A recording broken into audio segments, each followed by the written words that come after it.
Hi, my name is Kelsey, and I'll be doing the Power and the News media reading for this week.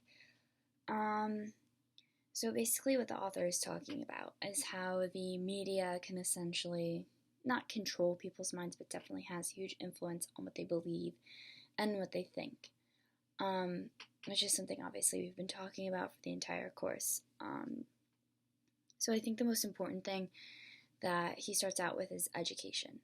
And there are passive media consumers and there are active media consumers. So passive media consumers kind of just take information in like a sponge and just don't actively think about it. But active media consumers will take information in and create their own opinions or beliefs based on previous education. Obviously, education in itself is important to be an active media consumer. Or even a media consumer in general, in his opinion. He gives the example of like if you were reading an article about the Gulf War, you would at least need to know a little bit about the geography in the Middle East and I guess history of conflict, if anything, to understand the media platform at all.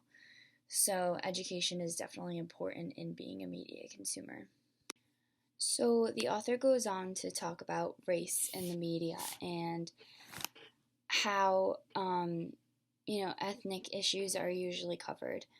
And he says that the coverage for ethnic affairs, show remarkable alignment with the press and the dominant white power elites, and also resentment from white population. So obviously this is more geared towards white population and white supremacy, I guess, and all. An example he gives is the anti-immigration coverage from right-wing, I guess, conservatives in the UK and Germany, France, and more recently in America as well. And he brings up the fact that these anti-immigration movements are speaking more towards the vast majority, the masses of the people, and not necessarily, intellectual prestige is the word he uses, but I'll say educated, and how it's almost legitimizing this inherently racist view just because they're speaking for the people, when in reality the media is the reason that the people have these racist views in the first place. So he basically brings up that it's an endless cycle of manipulation. So the author goes on to explain that the reason that ethnic affairs are covered in more of a white light is because of the lack of diversity in news stations themselves. He goes on to say that the majority of journalists are white, and like any business, they kind of blame it on lack of qualifications or cultural problems masquerading as racism within the industry.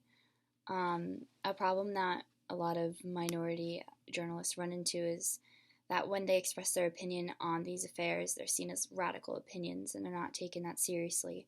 So to counteract this, news stations use white reporters to kind of like whitewash them out.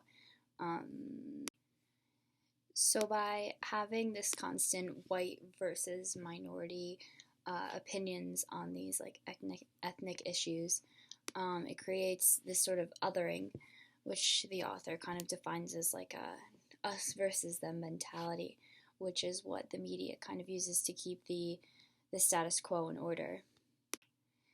The author also kind of briefly goes into women in journalism and how they're treated the same as minorities, but obviously less extreme. But they're definitely underrepresented and seen as less credible than male reporters. And the other example he uses is classism in media and how everyday average workers are never really represented in the media unless it's for violent protests or some sort of radical movement or controversial movement. So basically what the author is saying with all these examples of misrepresentation and underrepresentation with minority groups is that media corporations can use subliminal means to push a white agenda, and it's important to keep an open mind and more importantly, an active and critical mind when consuming all media. So, thank you.